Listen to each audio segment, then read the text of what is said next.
Hola, mi nombre es Giovanni Jaramillo Rojas, soy instructor de la Escuela de Formación en Literatura del municipio de Mosquera y en este momento estoy trabajando con la franja juvenil y adolescente.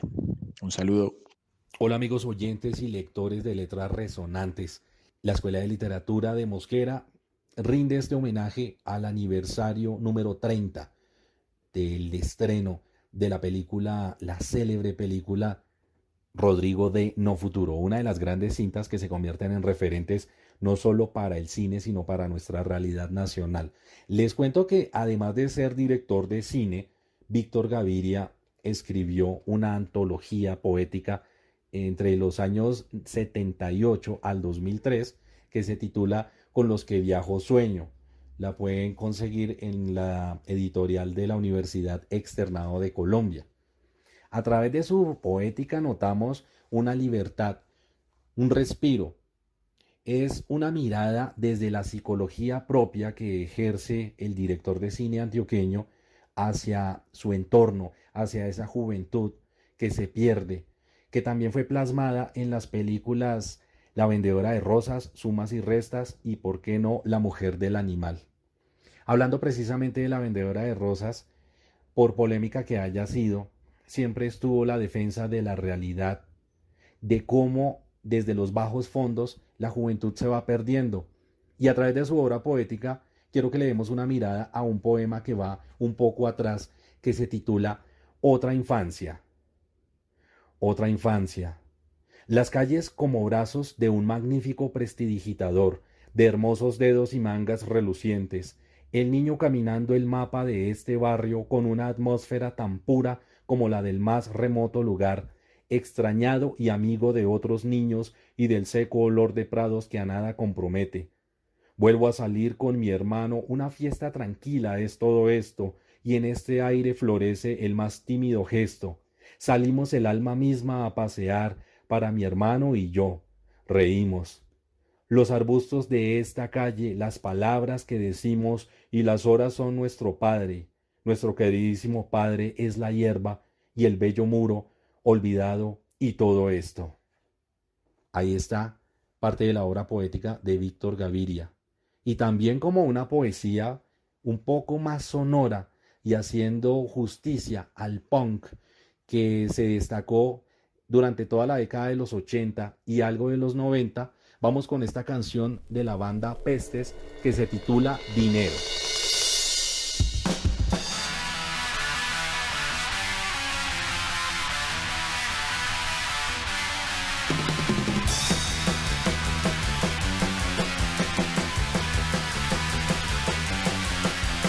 Caminando por la calle sin saber a dónde voy, sin angustia ni problema, libre del sistema soy. El sistema nos aliena, se nos quiere consumir, con promesas, con dinero, de ambición nos llenarás.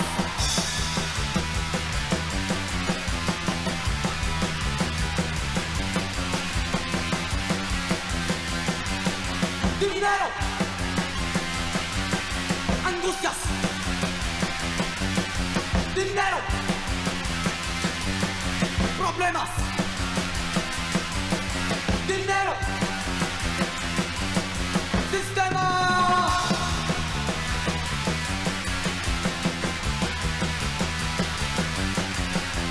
Nuestro Dios es el dinero y sin él el hambre está. Cuánta gente se asesinan sin poderlo disfrutar. Lo desean, lo acaricias y por él la vida das. El sistema lo ha creado y tú lo conservarás.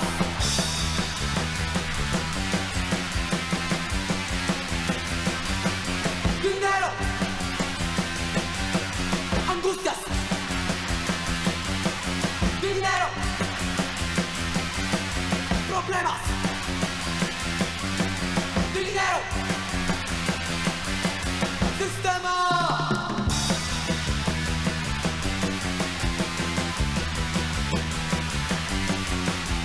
Soy producto del sistema que se quiere revelar y mostrarle a todo el mundo cuál es nuestra realidad.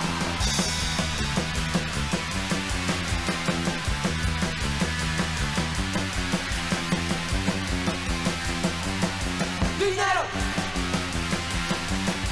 angustias, dinero, problemas, dinero, sistema.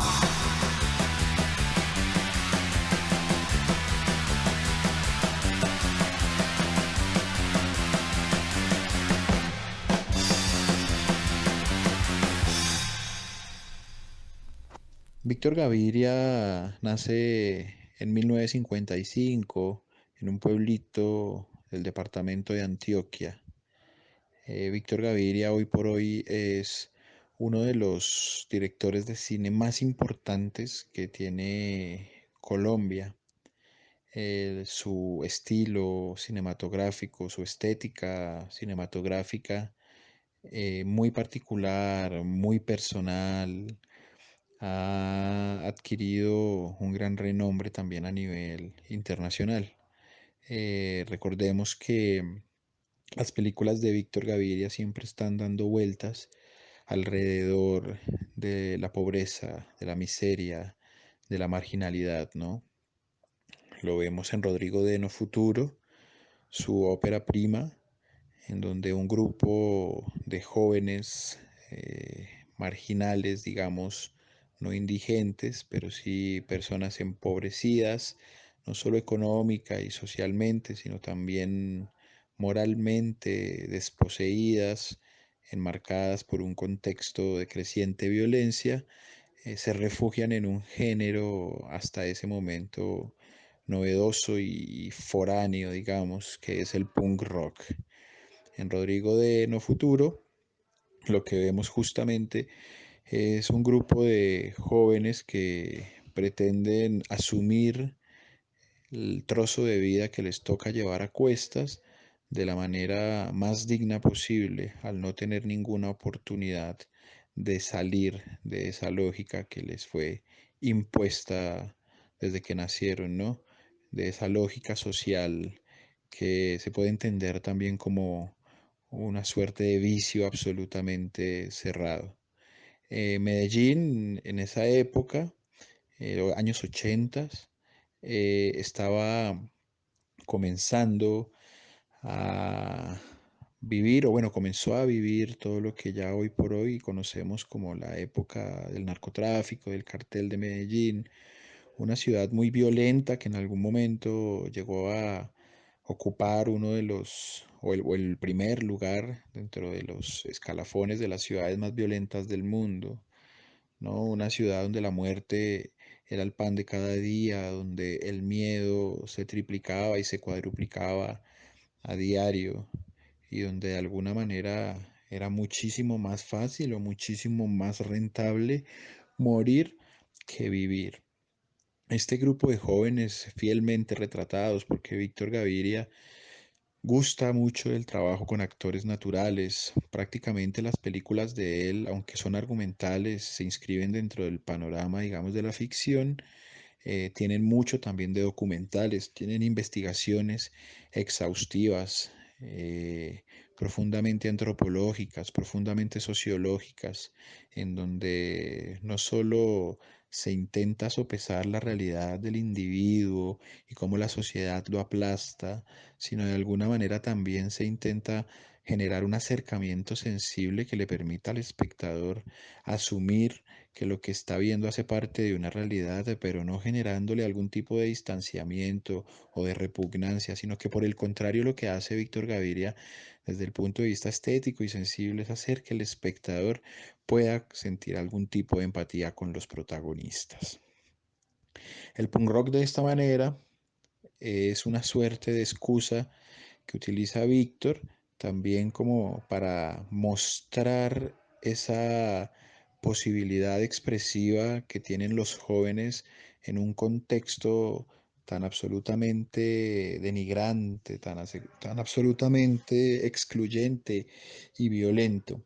Por eso las letras, ¿no? Ya ni con drogas, ni con alcohol, ya no consigo ninguna reacción, o comienza también de pronto a abordar un poco todo ese panorama de desolación, de tristeza, por medio, digamos, de esos personajes jóvenes que él mismo va a buscarlos a una de las comunas de Medellín y comienza a conversar con ellos y no los intenta convencer ni persuadir de que se vuelvan actores, sino que simplemente hagan lo que hacen cotidianamente frente a una cámara. Entonces, este proceso puede descansar tranquilamente en lo que se conoce como algo etnográfico, ¿no?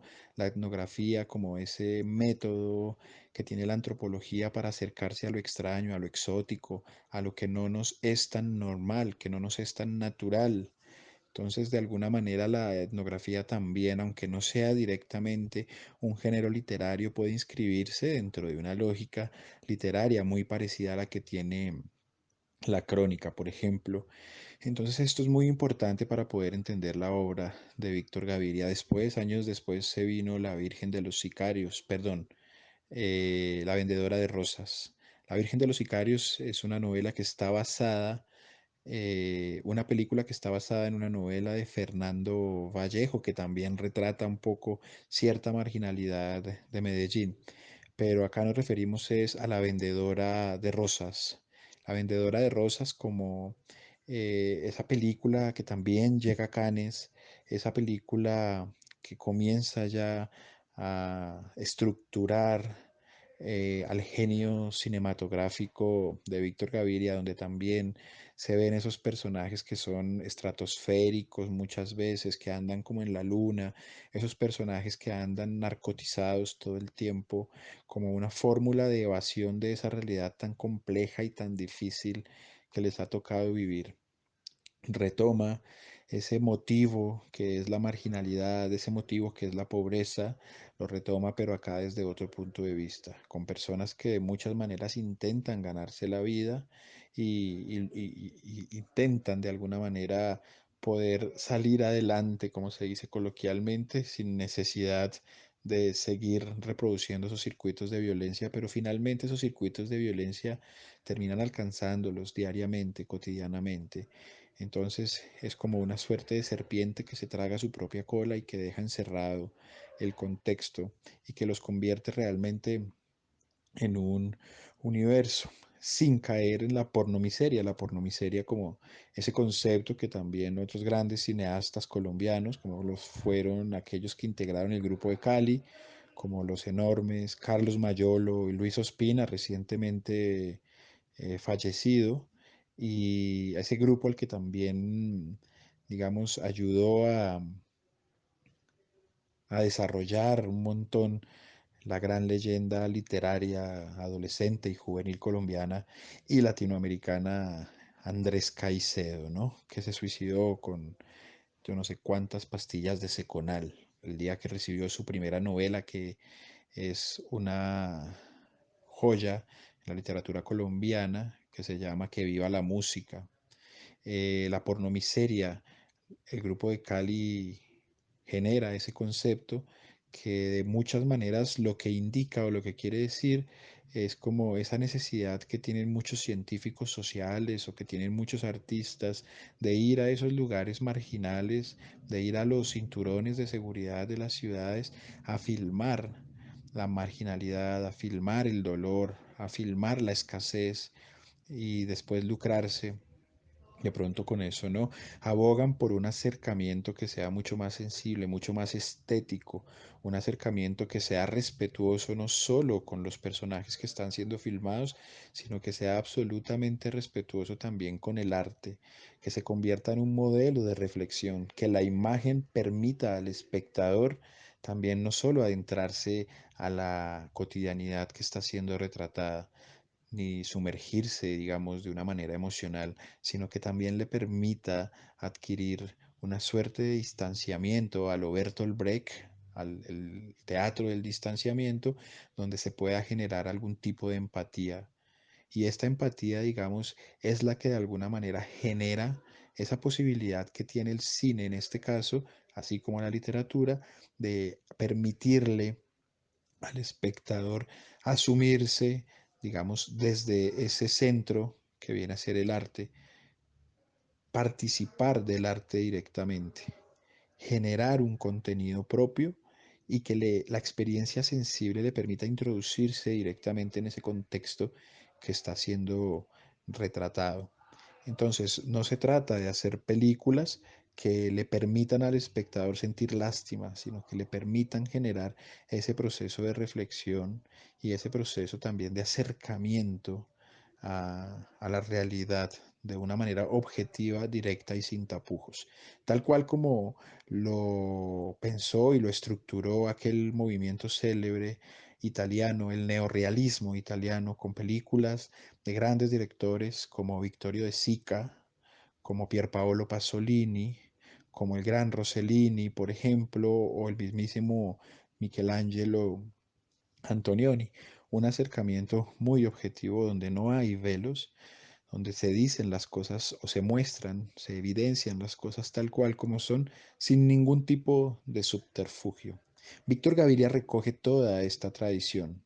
Hace 2 años presentó su última película que también se estaciona sobre ese universo antioqueño, la ciudad de Medellín como ese mundo absolutamente hermético y cerrado, La mujer del animal, una película que también sigue dándole vueltas de una manera muy poética en torno al fenómeno y a la problemática de la violencia en las clases más marginales. Una película de una gran factura, una película que también despertó muchas controversias porque muestra de una manera muy visceral la realidad de muchas mujeres, la realidad también de muchas familias y logra metaforizar de una manera muy particular la realidad del país, situándola nada más en un contexto. De esta manera, Víctor Gaviria, hacemos un homenaje en este mes de mayo, cuando se cumplen 30 años del estreno de Rodrigo de una edición inolvidable para el cine colombiano de los premios de Cannes, del Festival de Cine de Cannes. Como bien sabemos, en este mes de mayo del 2020 se están cumpliendo 30 años del estreno mundial de Rodrigo D, que fue en la 43ª edición del Festival de Cine de Cannes, en la que, además de ser la única película en español compitiendo por la Palma de Oro, era la primera película colombiana en hacerlo, en estar, digamos, ahí en ese lugar de privilegio. Esa misma semana de 1990 saldrían a la luz varios artículos de la crítica cinematográfica del mundo acerca de Rodrigo D. En el primero, publicado el 12 de mayo a cargo de un gran periodista cultural colombiano, Luis Alberto Álvarez, los colombianos, digamos, en esa publicación leyeron lo siguiente. La manera como quedan plasmadas en imágenes las calles, las casas, las personas, es el primer testimonio fílmico importante de nuestra realidad urbana. Ahora podemos decir que ha surgido una imagen cinematográfica nuestra con dimensión artística y con toda la presencia realista y de verosimilitud que el cine confiere. Ahora bien, unas imágenes cinematográficas tan nuestras que un día después, el día 13 de mayo de 1990, en el periódico La Marseillaise, en un artículo titulado Las motos de Medellín, los franceses leyeron: esta película no es de nosotros, no es nuestro universo, no es nuestra cultura, esta película no cuenta nada. Es un signo de interrogación en el curso del festival. ¿Qué es esta película? ¿Un documental? ¿Una película de suspenso? Todo y nada a la vez, decía la Marseillaise. A medida que se desarrolla, se percibe entonces la intención del realizador: filmar sin cliché visual el no futuro, suerte cotidiana de la gente humilde de Medellín. En la película, las motos dejan rastros en las noches de esa ciudad, pero ya no tienen nada que llevar, ni civilización ni juventud. Estos muchachos no son ángeles del infierno, son los niños de la nada y ya no tienen más tristeza. Es muy difícil comprenderlos, es difícil verlo. Es por esto que había que hacer una película y hacerla así, puntualmente así. Ese mismo día, el 13 de mayo, pero en el periódico El Tiempo, lo espectáculo en un artículo titulado Colombia morir a los 16 años. Este periódico es un periódico italiano, ¿no? El Tempo lo espectáculo. Los italianos leyeron: no existe un hilo conductor, los episodios se interceptan el uno al otro bajo la insignia aparente de la improvisación, pero existe un orden narrativo en todo y una controlada lógica dramática. Se siente que el director no solo está mirando, sabe también narrar, tomando esa realidad que conoce muy de cerca, Convence siempre. De pronto insiste mucho en los detalles, multiplica los personajes alrededor hasta llegar a crear cualquier desorden, interrumpe la desenvoltura de los ritmos saliéndose del tema, pero los resultados a los que aspiraba los logra. El infierno gris de esa juventud sin futuro llega a describírnoslo con las tensiones justas y sobre todo logra crear verdaderos personajes salidos de una tragedia actual. También el 13 de mayo, pero en el diario ABC, los españoles leyeron: los jóvenes hablan con la boca pastosa, visten los retales del punk, se atronan con la música de siniestro total y deambulan esquivando a la muerte, no esquivándola. Gaviria ha instalado la cámara por allí y ha metido en ella a sus habitantes, a quienes recoge a golpes de secuencias entrecortadas de tipos narrativos que no tienen ningún tipo de futuro. Ni historias que contar, ni palabras que decir. Están ahí solo para que los mires y sepas que allí se madruga a las gentes sin que nadie llore. No que el contenido vacío de una letra de Sid Vicious, el gran vocalista de Sex Pistols, puede llenar todo un día, o que no tienen más cosa que hacer que librarse lo que les queda de selva y fumársela y esperar tranquilitos a que alguien los acueste. Un día después, el 14 de mayo de 1990, en la revista Time, un artículo titulado Dykes, Camera, Murder. Los estadounidenses leyeron: la actitud de no futuro es el credo dominante entre los jóvenes de Medellín, Colombia, la capital mundial del asesinato. En 1989 fueron asesinadas 4.033 personas en esa ciudad. 70% de ellas estaban entre los 14 y los 19 años de edad.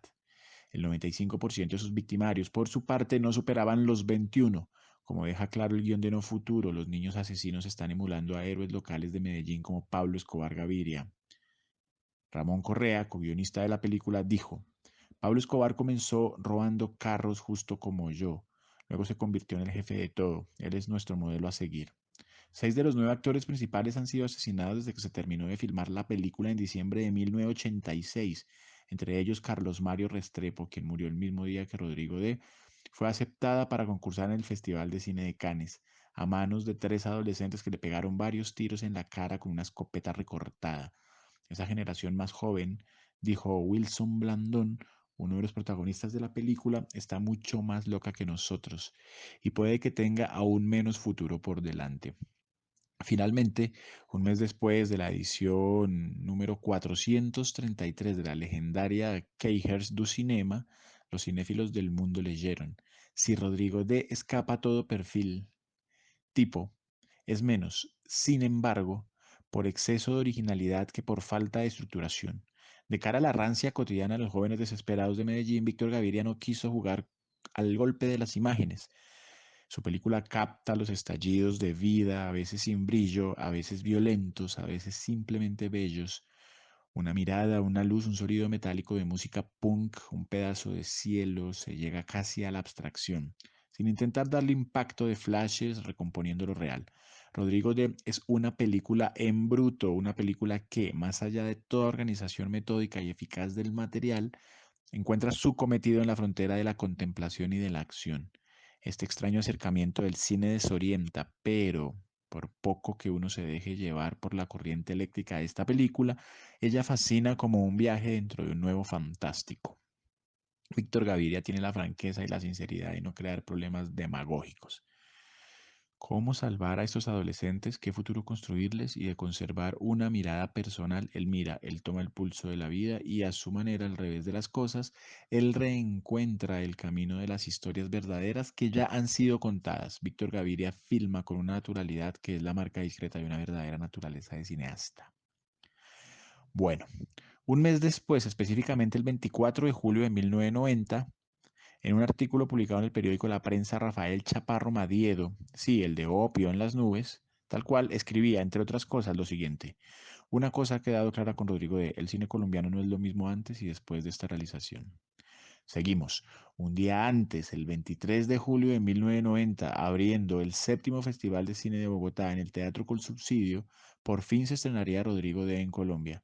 A la entrada se presentarían disturbios causados por cientos de punks del sur de Bogotá, de Luna Park, Kennedy y La Fragua, que intentaban entrar sin invitación. En el camino, en un muro, dejarían Este graffiti, una simbiosis irónica entre el lema del discurso de posesión presidencial de César Gaviria y el título de la película. Con César, bienvenidos al futuro. Con Víctor, no futuro. Seguimos. A la salida del Teatro Colsubsidio, el genial cineasta caleño Carlos Mayolo declararía lo siguiente. Rodrigo D. es una película hiperrealista que sobrepasa el devaneo con lo sociológico y penetra en la poesía del caos y en la poesía en sí. Rebasa la poesía del testimonio, que es lo que a mucha cinematografía les costó mucho trabajo por andar sociologizadas. Rodrigo D. es un trabajo que trata sobre la sociedad, pero sobre una poesía que la misma podredumbre de la sociedad genera. Es un grito de humor negro, es un escándalo lo que produce, deja un sabor amargo y cambia el concepto de los distintos sabores de otras películas. Es una nueva sensación lo que produce y muestra una faceta distinta de un cine que debió haber sido más urgente antes y no se hizo por bagajes literarios y por otras cosas de nosotros los cineastas. Acá vemos cómo a partir de la escritura se van generando procesos de crítica a propósito de otro fenómeno estético y artístico como es el cine. Eh, Creo que con eso basta para poder entender un poco la importancia de Rodrigo de No Futuro para la historia del cine colombiano por una parte y por otra la importancia también, por supuesto, de comenzar a enfilar la crítica cinematográfica, la crítica del arte en pro de la construcción de narrativas que nos permitan no solo comprender el hecho estético, sino comprendernos a nosotros mismos como sociedad. Un saludo. Respecto a la obra poética de Gaviria, el propio William Ospina dice: ¿qué siente uno leyendo los poemas de Víctor Gaviria? Que la poesía no es un oficio, que la poesía no es simplemente una manera de escribir, sino antes de ello una manera de vivir, una manera de estar en el mundo. Una mirada bien curiosa de la realidad es el siguiente poema que se titula Ladrón. Ladrón. Salí del teatro y vi a alguien dentro de mi carro, buscando algo con necesidad, con verdadera furia. Pensé que era mi hermano o mi amigo, que había abierto la puerta con la llave. Pensé que era yo mismo que me había extraviado en la acera, que me había olvidado de algo, que no recordaba haberme partido en dos para salir del teatro antes de tiempo, a buscar algo importante que necesitaba con furia y con amor. Qué bella presencia la del ladrón que nace del aire invisible y se esfuma como se pierde una idea en la sombra de la cabeza. A través de Rodrigo de No Futuro podemos observar el diagnóstico que se hace de una realidad llena de diferentes ingredientes, incluso curiosos, que pueden agredir los puntos de vista de los más conservadores. Dentro de ellos está el trato hacia las mujeres, partiendo desde la propia hermana de Rodrigo. Además, recuerden ustedes al protagonista Ramiro Meneses, baterista de la banda Mutantex. Entonces, vamos con esta canción que se llama Ramera del Barrio, en la batería contando con el propio Ramiro Meneses. Estas son las chimbaitas que más me emputan a mí, que las dono